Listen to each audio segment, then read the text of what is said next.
तो हेलो दोस्तों, class ninth के साइंस में आप लोगों को स्वागत है।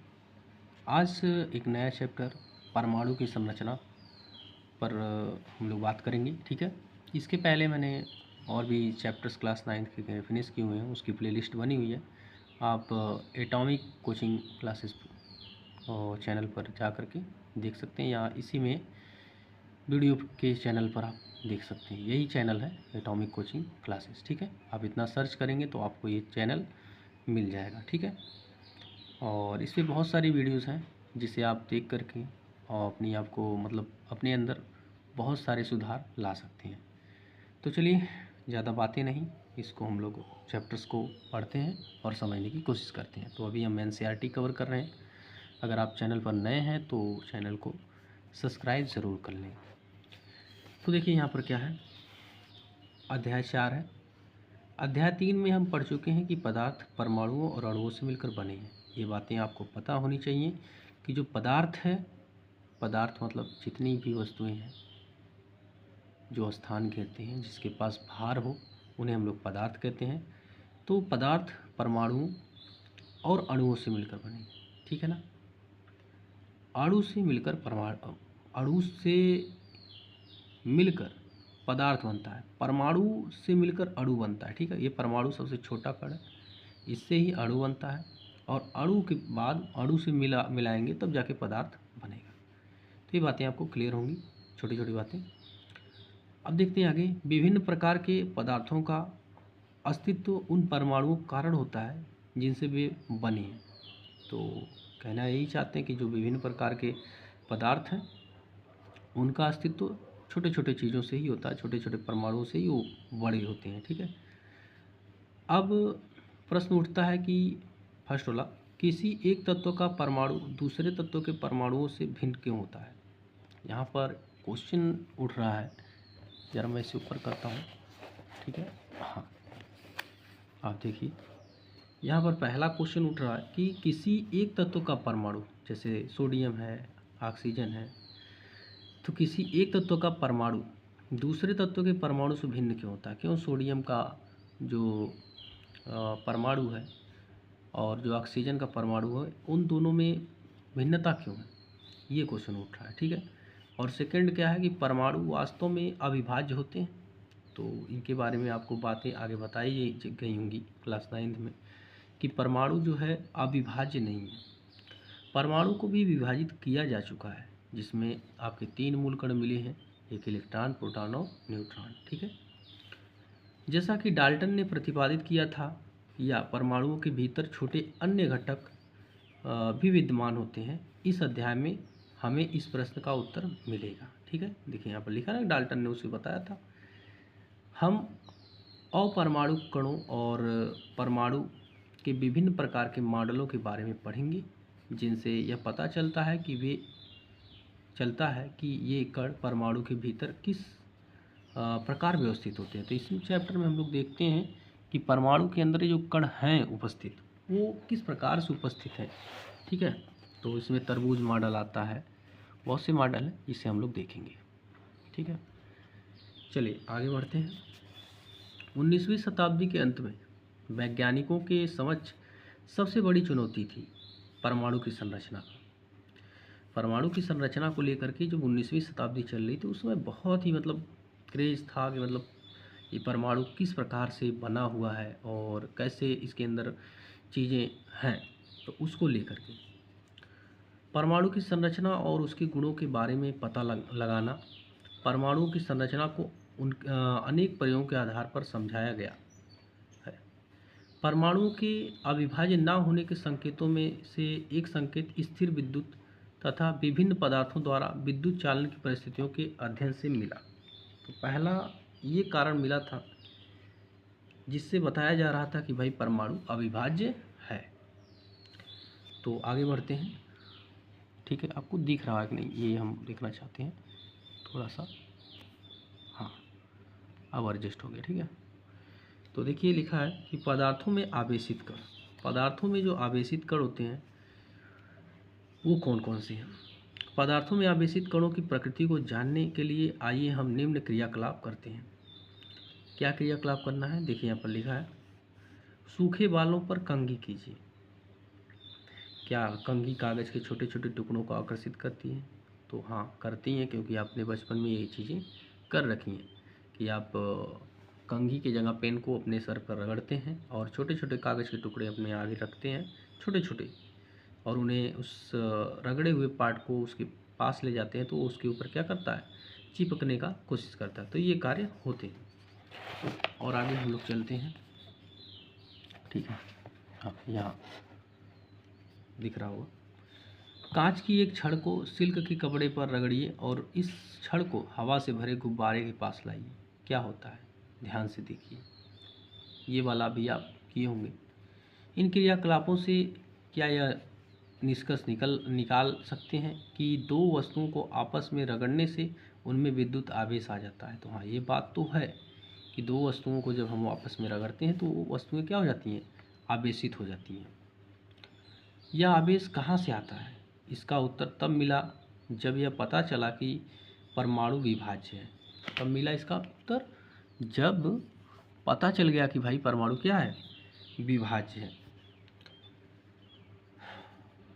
ठीक है, और आवेशित कणों से बना है, आवेशित कणों से बना है। परमाणु विभाज्य और आवेशित कणों से बना है। परमाणु में उपस्थित आवेशित कणों का पता लगाने में कई वैज्ञानिकों ने योगदान दिया है। इसे भी समझिएगा, कई वैज्ञानिकों ने क्या किया है, योगदान दिया है। और हम इसे ऊपर करते हैं और समझाते हैं। हाँ, बहुत ही इंटरेस्टिंग फैक्ट्स चल रहा है, जिसे आप ध्यान देते रहिए तो अच्छा होगा।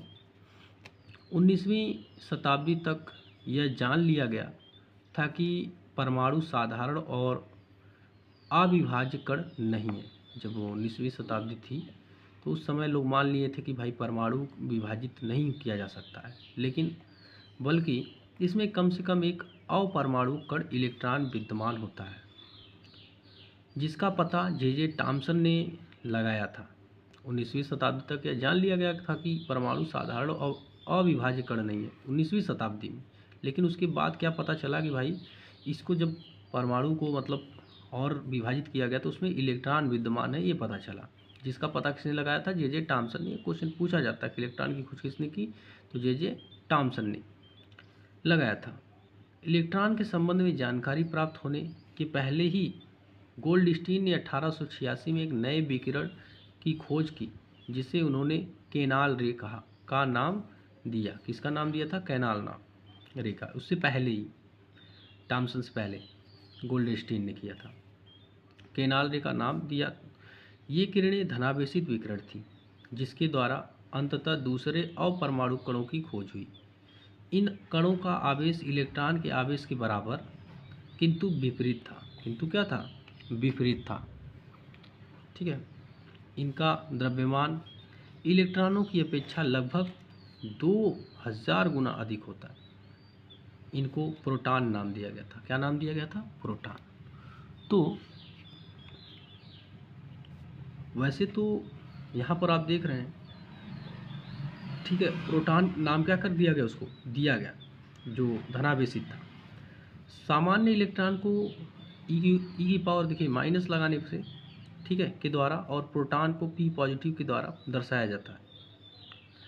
प्रोटॉन का द्रव्यमान 1 इकाई और इसका आवेश +1 लिया जाता है। इलेक्ट्रॉन का द्रव्यमान नगण्य और आवेश 1 माना जाता है।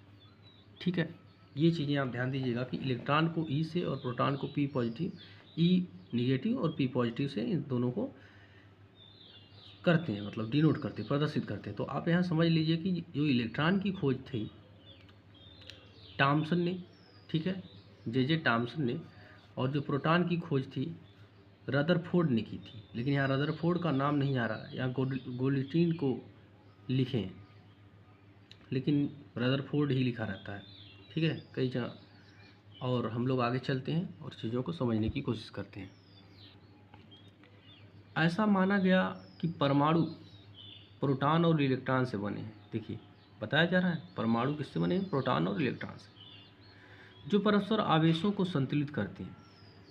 यह भी प्रतीत हुआ कि प्रोटॉन परमाणु के सबसे भीतरी भाग में होते हैं। ये भी बात पता चली कि प्रोटॉन जो है भीतर होता है। इलेक्ट्रॉन को आसानी से निकाला जा सकता है, ये भी बात पता चला, लेकिन प्रोटॉन को नहीं। अब सबसे बड़ा प्रश्न यह था कि ये कण परमाणु की संरचना किस प्रकार करते हैं, मतलब ये सब परमाणु तो हैं परमाणु के अंदर, लेकिन कैसे उसमें स्थित है, इसके बारे में भी बहुत बड़ा मतलब मुद्दा बन गया। हमें इस प्रश्न का उत्तर नीचे मिलेगा, तो आपको ये चीज़ें नीचे पता चल जाएंगी किस प्रकार से ये हुआ। परमाणु की संरचना के बारे में यहाँ देखते हैं।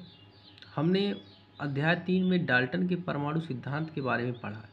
डाल्टन के परमाणु सिद्धांत के बारे में अध्याय 3 में आपको बताया गया था, जिसके अनुसार परमाणु अविभाज्य और अविनाशी था।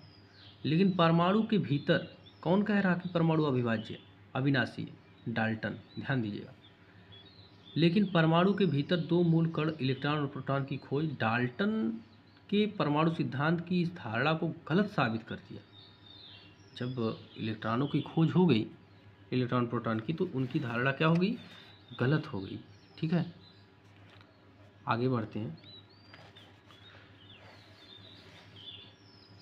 अब यह जानना आवश्यक था कि इलेक्ट्रॉन और प्रोटॉन परमाणु के भीतर किस तरह व्यवस्थित हैं। जब पता चल गया कि भाई अब ये जो परमाणु है वो विभाज्य कण है, तो उसके अंदर पता करने की कोशिश की गई कि इलेक्ट्रॉन और प्रोटॉन है तो कैसे व्यवस्थित है उसमें।